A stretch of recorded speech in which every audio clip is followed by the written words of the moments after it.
the purpose of clean and unclean animals, and whether food laws changed in the New Testament. Many Christians believe these laws no longer apply, often claiming they were only for the Jews. But let's look closely at the scriptures. The Bible categorizes animals by land, sea, birds, and creeping things, giving guidelines to identify clean and unclean animals. Leviticus outlines clean animals, those that chew cud and have cloven hooves, and identifies specific unclean animals like pigs and shellfish, which the Bible calls abominations. Isaiah reinforces this, warning that those who eat unclean animals provoke God's anger. In the New Testament, many cite Jesus' words in Mark 7 and Peter's vision in Acts 10 to justify eating unclean animals. However, Mark 7 addresses ritual hand-washing, not dietary laws. In Acts, Peter's vision was about Gentile inclusion, not food, as Peter clarifies when he says, "God has shown me that I should not call any man common or unclean." Paul's words in Romans 14 about nothing being unclean of itself are also often misinterpreted. Here, he discusses dietary practices related to personal faith, not Old Testament food laws.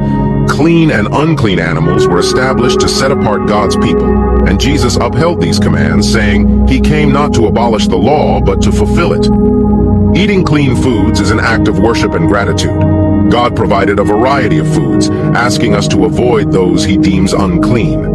Everything created by God is good, including pigs. So how could God make something that isn't good?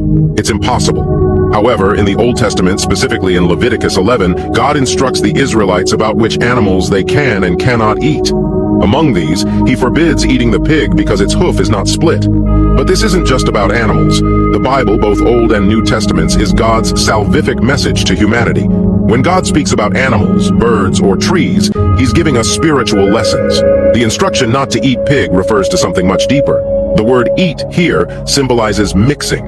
God communicates with us at our level like a teacher talking to children, simplifying concepts. When God says, "Don't eat pig," he's teaching us not to mix with people who are not spiritually divided, whose body and spirit are inseparable. These are people who, depending on their surroundings, act either holy or sinful. They're in church on Sundays, but embrace worldly behavior outside of it. God warns us not to mix with those who cannot differentiate between the spiritual and the worldly. Just like a pig who thrives in filth and cannot stand cleanliness, some people love the world and resist spiritual growth.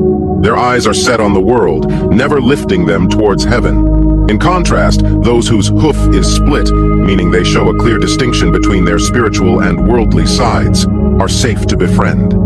They acknowledge their humanity, but strive for spirituality. If we mix with those who are entirely worldly, we risk being pulled away from God. Surround yourself with people who lift you toward Christ, not drag you down to the things of the world. Just like a pig that is silent when flipped to see the sky, some people are loud about worldly matters but go silent when Jesus is mentioned. Be wise about who you mix with.